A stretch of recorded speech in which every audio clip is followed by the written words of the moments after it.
Hello बच्चों, चलिए आगे बढ़ते हैं। आज हम स्टार्ट करेंगे basic aspects of seismic design. देखिए, मेनली दो फैक्टर्स होते हैं जो सिस्मिक डिज़ाइन को कंट्रोल करते हैं, जिसमें से पहला होता है मास और दूसरा होता है स्टिफनेस। पहले हम इन दोनों को थोड़ा सा डिटेल में समझ लेते हैं कि ये कैसे इम्पैक्ट करता है हमारी सिस्मिक डिज़ाइन को, फिर हम आगे मूव करेंगे। राइट, अगर हम मास की बात करें, देखो बिल्डिंग है तो लोड होगा। राइट, ये एक बहुत डायरेक्ट कनेक्शन है जो सबको समझ में भी आता है। राइट, अब देखो सपोज मैं यहाँ पर दो एग्जांपल ले लेता हूँ। एक तो ले लेता हूँ विंड और दूसरा ले लेता हूँ अर्थक्वेक।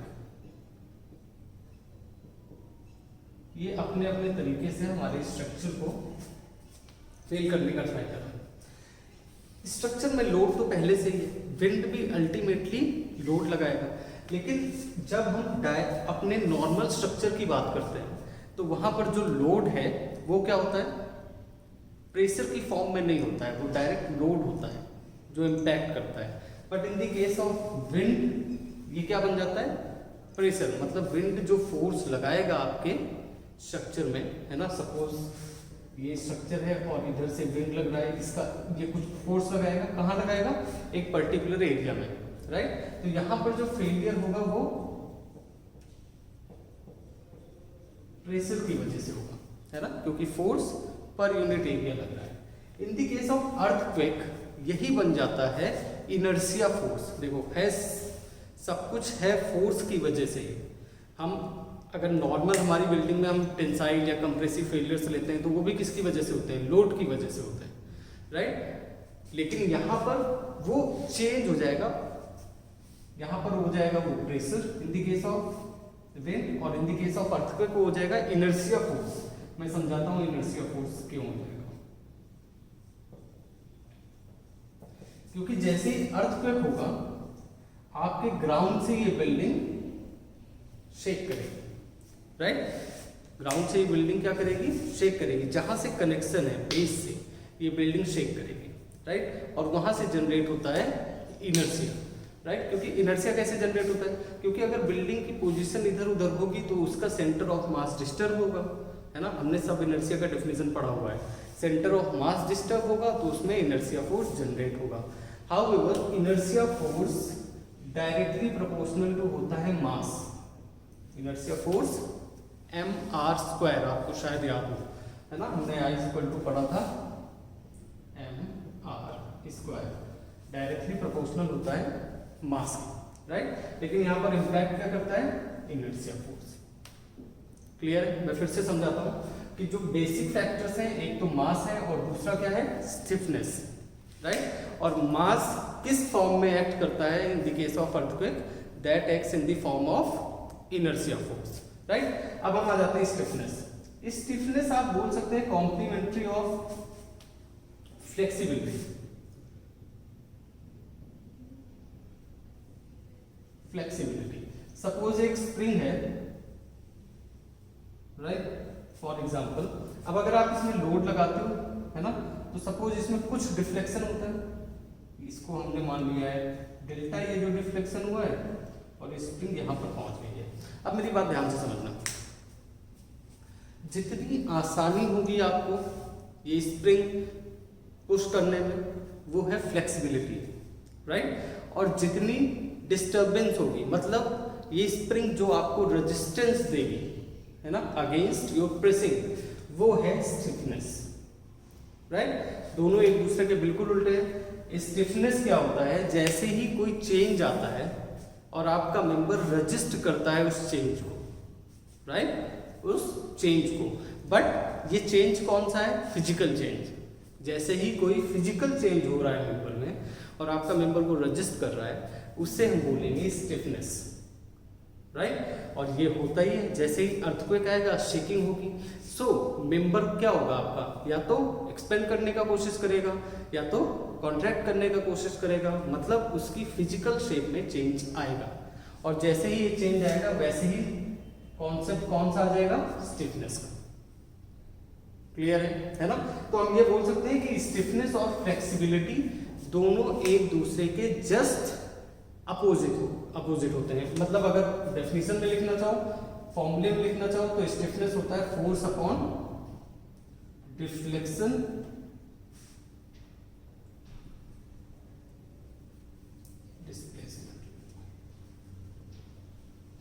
डिस्प्लेसमेंट एंड फ्लेक्सिबिलिटी है डिस्प्लेसमेंट अपॉन फोर्स, राइट, है ना। ये किसी भी फॉर्म में हो सकता है, ये एरिया की फॉर्म में हो सकता है। तो अगर मतलब कि अगर आपको सिर्फ एक डायमेंशन में नहीं लिखना है तो इसे डिफॉर्मेशन लिख दो। So stiffness is force upon deformation and flexibility is deformation upon force, deformation upon force. I guess आप लोगों को समझ में आ गया है, राइट। सो दो फैक्टर्स हैं जो मेनली इम्पैक्ट करते हैं हमारे सिस्मिक डिजाइन को। Number 1 is mass and number 2 is stiffness, right. अब अर्थक्वेक रेजिस्टेंट डिजाइन में सपोज देखो, पहले तो मैं आपको एक चीज क्लियर कर दूं कि this is earthquake resistant design, right, this is not earthquake safe design. क्योंकि हम किसी भी हाल में अपनी कॉस्ट को एक्सपोनेंशियली बढ़ाए बिना हम ऐसे नहीं बोल सकते हैं कि ये बिल्डिंग बिल्कुल अर्थक्वेक प्रूफ है ना। मतलब इसमें अर्थक्वेक का कोई इम्पैक्ट ही नहीं होगा, राइट। सो हम कॉस्ट को कंसीडर करके, है ना, बिम्बस के साइज को कंसीडर करके, बहुत सारे फैक्टर्स हम आगे डिस्कस करने वाले हैं, हम सिर्फ अर्थक्वेक रेजिस्टेंट डिजाइन बना सकते हैं। और वो मेनली बहुत ज़्यादा 8 to 14% इतना ही हेल्प कर पाता है हमें। जो भी हम अर्थक्वेक रेजिस्टेंट डिजाइन की बात कर रहे हैं वो इतना हेल्प कर पाता है 8 to 14%, राइट। इससे ज़्यादा अगर आप earthquake resistant design normal residential and commercial buildings में अप्लाई करेंगे तो आपकी कॉस्ट बहुत एक्सपोनेंशियली बढ़ेगी, साइज बहुत एक्सपोनेंशियली बढ़ेगा, राइट। चलिए ठीक है, अब हम आते हैं कि जब भी हम अर्थक्वेक रेजिस्टेंट डिजाइन की बात करते हैं, है ना, तो हमारी बिल्डिंग्स को कैसे बिहेव करना चाहिए, right. In the first case अगर हमारा माइनर शेकिंग है,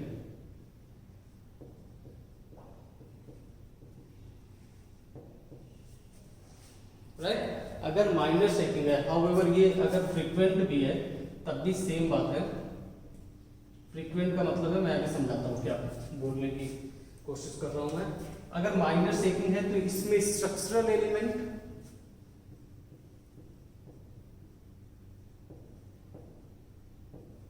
एंड नॉन स्ट्रक्चरल एलिमेंट,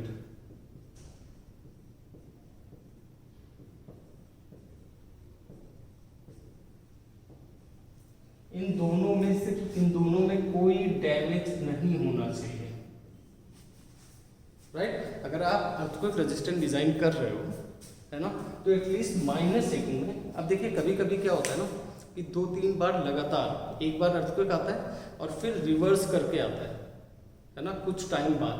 तो अगर ये फ्रीक्वेंट भी है बट लेकिन कम है, माइनर शेकिंग का मतलब कि थोड़ी शेकिंग है ना, भले ही वो फ्रीक्वेंट हो, राइट। अब फ्रीक्वेंट में ये भी आप बोल सकते हो कि किसी आप ऐसे जोन में हैं जहां पर अर्थक्वेक आता ही रहता है, उसकी फ्रीक्वेंसी बहुत ज़्यादा है, राइट। तो ऐसा तो है नहीं कि आप बार बार रिपेयर करते रहोगे, हो सकता है 6-8 महीने में हर बार अर्थक्वेक आता है, लेकिन उसकी का मैग्नीट्यूड बहुत कम है, राइट। तो बहुत माइनर शेकिंग होती है। तो उस केस में जो आपके स्ट्रक्चरल एलिमेंट है और नॉन स्ट्रक्चरल एलिमेंट है, इसमें आपका फर्नीचर भी आ सकता है ना, उसमें कोई डैमेज नहीं होना चाहिए, है ना। आई थिंक आप बेटर समझते हो स्ट्रक्चरल एलिमेंट और नॉन स्ट्रक्चरल एलिमेंट। अब दूसरा आता है अगर आपकी मॉडरेट शेकिंग,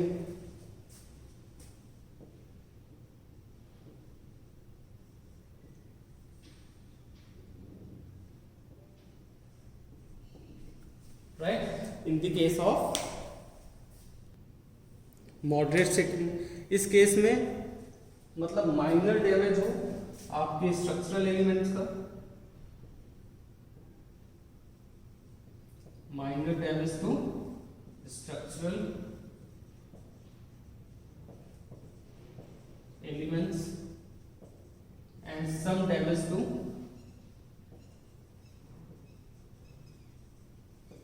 non-structural elements.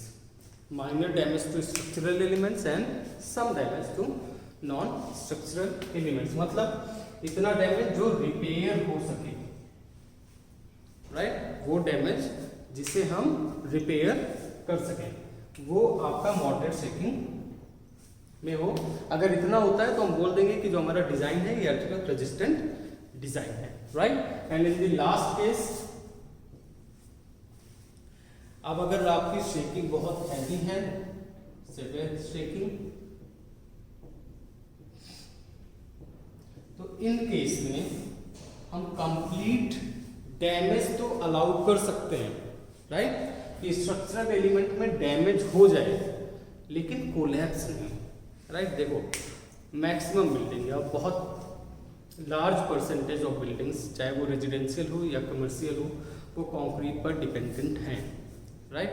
और कंक्रीट के बारे में आपको पता है कि कंक्रीट सडन फेल हो जाता है, राइट?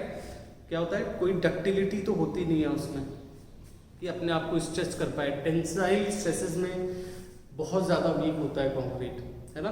तो जैसे ही चेंज आता है, क्या हो जाता है, तुरंत फेल कर जाता है ना? जिसे हम बोलते हैं कोलैप्स। और अगर वो हो गया है तो किसी भी सूरत में बहुत ज़्यादा ह्यूमन लॉसेज होते हैं, ठीक है? बहुत ज़्यादा फाइनेंशियल लॉसेज होते हैं। तो ट्राई, अगर आपका स्ट्रक्चर अर्थक्वेक रेजिस्टेंट है तो उसमें डैमेज तो हो सकता है, मेंबर जो स्ट्रक्चरल एलिमेंट है वो डैमेज हो जाए, बट हम कोलैप्स अलाउ नहीं कर सकते, even in the case of severe shaking, right? मतलब कोलैप्स नहीं होना चाहिए। डैमेज ऑफ स्ट्रक्चरल एलिमेंट्स और नॉन स्ट्रक्चरल एलिमेंट्स की तो यहाँ पे बात ही नहीं कर रहे, उनका डैमेज भी परमिटेड है, बट कोलैप्स नहीं होना चाहिए। आई होप यहाँ तक आपको समझ में आ गया है।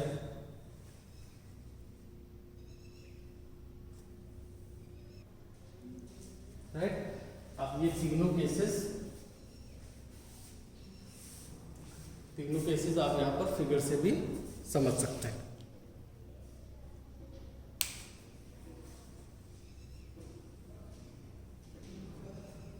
राइट, ओके, अब हम बात करते हैं virtues of earthquake resistant building.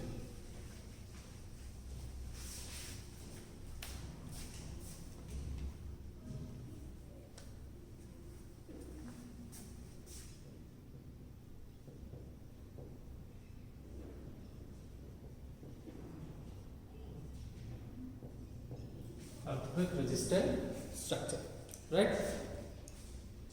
सबसे पहला है characteristic building, characteristics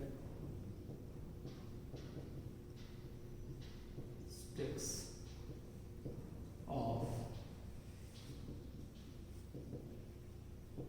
building, right? इसमें क्या आएगा? इसमें सबसे पहले आता है स्ट्रक्चरल कॉन्फ़िगरेशन, और ये बहुत ध्यान से समझना है।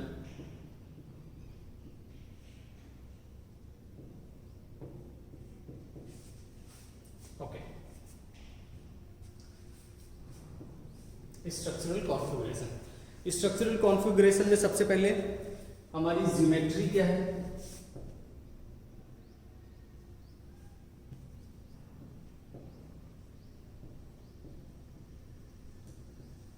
ज्योमेट्री का मतलब क्या है कि कहीं आपका स्ट्रक्चर ऐसा तो नहीं है कि उसमें कोई इसेंट्रिसिटी आ रही है।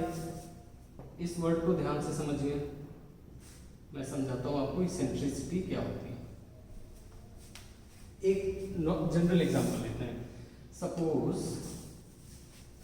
ये आपका कॉलम है, ये आपका एक कॉलम है। अब आप ये घर पे भी टेस्ट कर सकते हैं, है ना? कोई बॉक्स हो छोटा सा, या फिर आप अपना ग्लास यूज कर सकते हैं, वहां पर ये टेस्ट करिए। अगर इसका लोड ये है, सेंटर से पास हो रहा है, राइट? इसे हम बोलते हैं axial loading. Axial loading centre से पास हो। इस केस में इस कॉलम के फेल होने के चांसेस बहुत कम हो जाते हैं।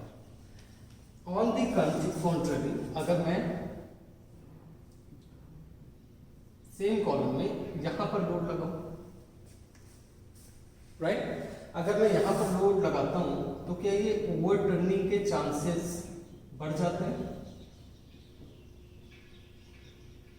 ऑब्वियसली बढ़ जाते हैं, राइट, क्योंकि ये सेंटर था। अब ये जो डिस्टेंस है इसे हम बोलते हैं इसेंट्रिसिटी। मतलब आपकी नॉर्मल सेंटर पे जो लोड लग रहा था उससे कितने दूरी पर लोड लग रहा है, इसे हम बोलते हैं इसेंट्रिसिटी। सेम अगर हम पूरे स्ट्रक्चर की भी बात करें तो सारे मेंबर्स में, राइट, सारे मेंबर्स में हम कोशिश करते हैं कि एक्सियल लोडिंग आए, राइट, इसेंट्रिक लोडिंग ना हो। क्लियर? अब अगर सपोज कोई स्ट्रक्चर है, कोई रैंडम स्ट्रक्चर, कोई रैंडम शेप मैं यहां पर बना देता हूं।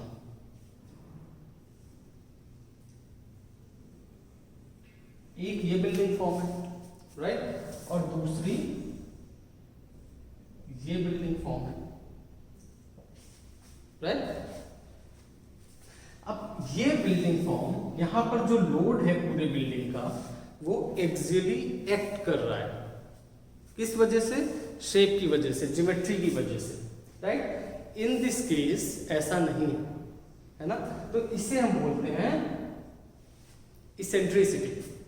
तो कहीं बिल्डिंग्स में किसी भी मेंबर में इसेंट्रिसिटी तो नहीं आ रही है, और ये सिर्फ ऐसा नहीं है कि लोड जो उस बिल्डिंग पे लग रहा है वो इसेंट्रिक हो तो काम चल जाएगा। जो आपके मेंबर है उसका भी लोड ग्रेविटेशन के हिसाब से इसेंट्रिक नहीं होना चाहिए, राइट। मतलब एटलीस्ट हमें ट्राई करना चाहिए ना। मैं ये नहीं बोल रहा हूँ कि आप अपने डिजाइन को इम्पैक्ट करो इससे, बट अगर आपको बिल्डिंग को अर्थक्वेक रेजिस्टेंट बनाना है तो कोशिश ये करनी चाहिए कि जो ज्योमेट्री है वो इसेंट्रिक ना हो, राइट। मतलब कि कोई ऐसा स्ट्रक्चर नहीं है जो बिल्कुल एकदम से बाहर निकल रहा हो, राइट, उसे हम बोलते हैं इसेंट्रिसिटी। तो कोशिश ये करनी चाहिए कि स्ट्रक्चर आपका इसेंट्रिक ना हो, राइट। शेप बहुत अनइवन नहीं होनी चाहिए, है ना, जिसे हम बोलते हैं सिमेट्री, वो हमारी बिल्डिंग में होनी चाहिए।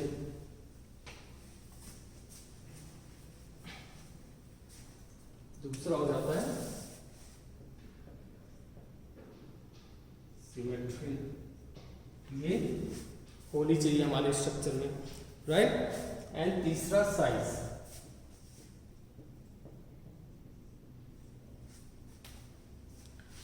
अब आप साइज में देखो, दो तरीके से आप साइज में पढ़ सकते हो, एक तो हॉरिजॉन्टली और दूसरा वर्टिकली।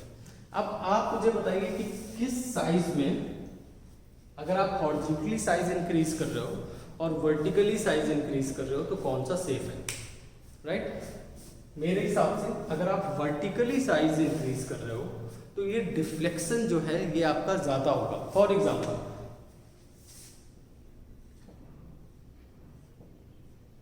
एक ये बिल्डिंग है और दूसरी ये बिल्डिंग। अगर सपोज अर्थक्वेक आता है, राइट, और इसमें मूवमेंट होता है, ठीक है, किसी भी तरीके से, है ना, तो ये ऑब्वियसली हार्मोनिक मोशन होता है। ये इस तरीके से मूव करेगा और ये भी इस तरीके से मूव करेगा। तो आपको ये देखने से ही समझ में आ रहा होगा कि जो इसमें मोशन है, राइट, जो आपकी ज्यादा हाई बिल्डिंग है उसमें जो मोशन है वो कंपैरेटिवली ज्यादा होगा, है ना, जिसे हम रेजोनेंस बोलते हैं। बट आपको इतना टेक्निकल टर्म याद नहीं करने की जरूरत है, बस कॉन्सेप्ट समझ में आ रहा होगा आई गेस, राइट, कि जितना आप हाइट बढ़ाएंगे बिल्डिंग की, है ना, उतना ये डिफ्लेक्शन ज्यादा होगा, राइट। इसमें क्विक होगा, इसमें ज्यादा होगा, मतलब ये वाला पोर्शन इसमें ज्यादा होगा, राइट। ओके, सो अगर आप हॉरिजॉन्टली बढ़ा रहे हैं साइज, राइट, तो वो कंपैरेटिवली सेफर है। बट ऑन द कॉन्ट्ररी जमीन ऑब्वियसली महंगी है तो लोग हाई स्ट्रक्चर्स में मूव करते हैं, है ना। तो आपको देखना होगा कि अगर आप मल्टी स्टोरी बिल्डिंग्स बना रहे हैं तो कोशिश करिए कि उसमें अर्थक्वेक रेजिस्टेंट डिजाइन इंक्लूड करो, राइट। सो स्ट्रक्चरल कॉन्फ़िगरेशन में ये तीन चीजें हो गई हमारी, geometry, symmetry and size, right. उसके बाद आता है स्ट्रक्चरल स्टिफनेस। स्ट्रक्चरल स्टिफनेस,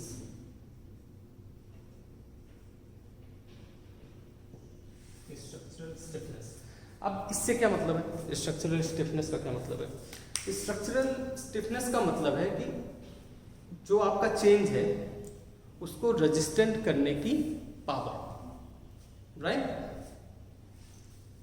जो आपकी स्टिफनेस है वो ऐसा ना हो कि आपने एक मेंबर बनाया है वो बहुत स्टिफ है, दूसरा मेंबर बनाया है वो कंपैरेटिवली ज़्यादा फ्लेक्सिबल है, राइट। तो जो आपकी स्टिफनेस है, ठीक है, उसमें सिमेट्री रहनी चाहिए, है ना। मतलब the term is homogeneous stiffness, ठीक है, एक होमोजेनिटी होनी चाहिए स्टिफनेस में आपकी। तो जो आप मेंबर्स आप लगा रहे हैं अपने स्ट्रक्चर में, देखिए कि उनकी जो स्ट्रक्चरल स्टिफनेस है वो लगभग सेम है, राइट। उसके बाद आता है आपका strength and ductility. Strength and ductility,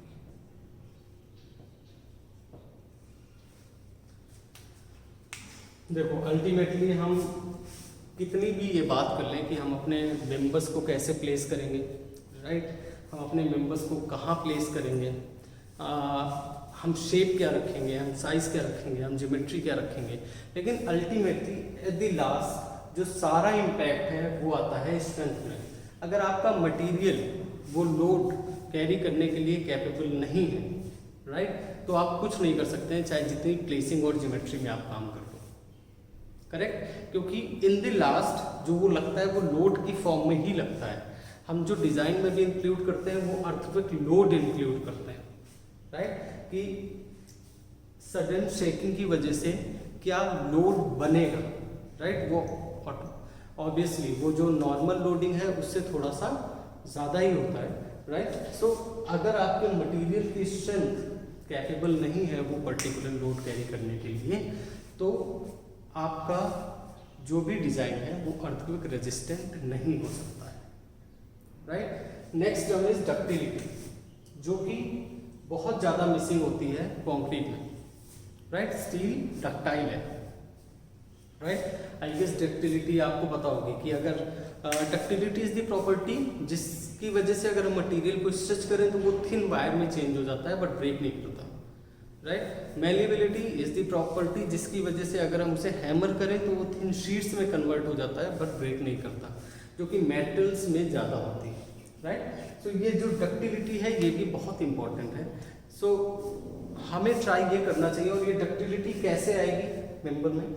ये डक्टिलिटी आएगी ऑब्वियसली मेटल का यूज़ करके जो हम रेनफोर्समेंट की फॉर्म में करते हैं, राइट। बट प्रॉब्लम हमारे पास ये होती है कि बहुत ज़्यादा हम हैवी रेनफोर्समेंट करने लगते हैं तो वो ओवर रेनफोर्स सेक्शन हो जाता है ना। वो स्ट्रक्चर का पार्ट है but for the just general information की स्ट्रेंथ और डक्टिलिटी बहुत मेजर पार्ट प्ले करते हैं जबकि फेलियर का चांस आता है, राइट। तो हमारा स्ट्रक्चर में जो भी हम मटेरियल यूज़ कर रहे हैं उसकी स्ट्रेंथ एंड डक्टिलिटी प्रॉपर होनी चाहिए वो पर्टिकुलर लोड कैरी करने के लिए। क्लियर है? आई गेस आपको ये पॉइंट क्लियर है। नेक्स्ट क्लास में हम डिस्कस करेंगे what is soft storey, right, या फिर इसे हम फ्लेक्सिबल स्टोरी भी बोलते हैं। Till then please keep studying. अगर कोई डाउट है तो प्लीज़ मुझे बताइएगा। Will discuss in the next lecture. Thank you everyone, please take care.